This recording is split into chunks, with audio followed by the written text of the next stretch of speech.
CPIയുടെ Peermade MLA ആണ് വാഴൂർ സോമൻ.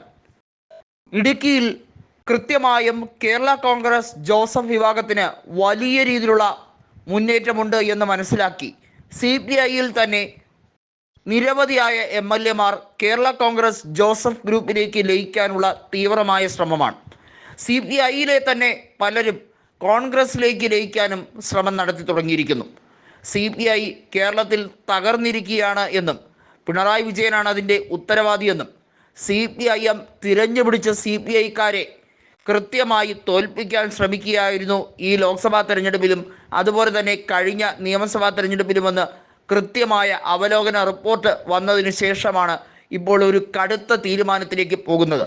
നമുക്കറിയാം, CPI സംസ്ഥാന സെക്രട്ടറി ബിനോയ് വിശ്വമാണ്. കേരള കോൺഗ്രസ് മാണി വിഭാഗം ഇടതുപക്ഷത്തോട് ചേക്കേറിയപ്പോൾ അത് ഏറ്റവും വലിയ അനീതിയാണ് എന്ന് തുറന്നടിച്ചത് മുൻ സംസ്ഥാന സെക്രട്ടറിയായ കാനം രാജേന്ദ്രനാണ്. കൃത്യമായി കാനം പറഞ്ഞു, ജോസ് കെ മാണിക്ക് ഇടതുപക്ഷത്ത് വരാൻ യാതൊരു അർഹതയും അവകാശവുമില്ല.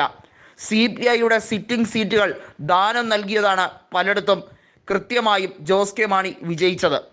നമുക്കറിയാം, റാന്നിയിൽ പ്രമോദ് നാരായൺ വിജയിച്ചത് അവിടെ CPMൻ്റെ സിറ്റിംഗ് സീറ്റാണ് കൊടുത്തത്. ഇത്തരത്തിൽ പല സ്ഥലങ്ങളിലും സംഭവിച്ചു. വാസ്തവത്തിൽ രാജു എബ്രഹാം റാന്നി സീറ്റ് മികച്ച ഭൂരിപക്ഷത്തോടുകൂടി വിജയിച്ച സ്ഥലമാണ്. 5 തവണ തുടർച്ചയായി വിജയിച്ച CPIMൻ്റെ സിറ്റിംഗ് സീറ്റാണ് കൃത്യമായും ജോസ് കെ മാണിക്ക് വെച്ചു കൊടുത്തത്. ഇതിൽ CPIMനും അടങ്ങാത്ത അമർഷമുണ്ട്. സംസ്ഥാന നേതൃത്വം വഴിവിട്ട രീതിയിൽ ഒത്താശ ചെയ്തു കൊടുത്തതിൽ, ജോസ് കെ മാണിക്ക് എല്ലാ സഹായവും ചെയ്തു കൊടുത്തതിൽ കടുത്ത അതൃപ്തിയിൽ തന്നെയാണ് പ്രാദേശിക നേതൃത്വവും ജില്ലാ നേതൃത്വവും. അതുകൊണ്ട് തന്നെയാണ് ഇപ്പോൾ CPIയിലും CPIMലും പൊട്ടിത്തെറി വ്യാപകമായി കഴിഞ്ഞിരിക്കുന്നു. നമുക്കറിയാം, CPIMൻ്റെ സംസ്ഥാന സമ്മേളനം ഉടൻ ആരംഭിക്കും. അതിൽ പത്തനംതിട്ടയിലും കോട്ടയത്തും അതുപോലെ തന്നെ ഇടുക്കിയിലുമുള്ള ജില്ലാ കമ്മിറ്റികൾ അതിശക്തമായി ഇടതുപക്ഷത്തിനെതിരെ, പിണറായി വിജയനെതിരെ പ്രമേയം പാസാക്കും എന്ന് ഉറപ്പായി കഴിഞ്ഞിരിക്കുന്നു.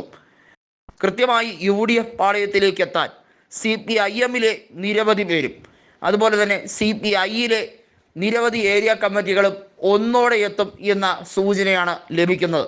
അങ്ങനെ വന്നാൽ മധ്യ തിരുവിതാംകൂർ കോൺഗ്രസിനും UDFനും എളുപ്പമാകുന്ന സാഹചര്യമാണ്.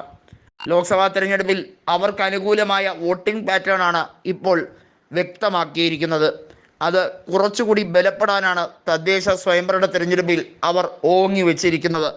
വളരെ വൈകാതെ അത് യാഥാർത്ഥ്യമാകും എന്നും പിണറായി വിജയൻ്റെ അധികാര ധാർഷ്ട്യത്തിന് കൊടുക്കുന്ന മറുപടി ആയിരിക്കുമെന്നും കൃത്യമായി മനസ്സിലാക്കി കഴിഞ്ഞിരിക്കുന്നു.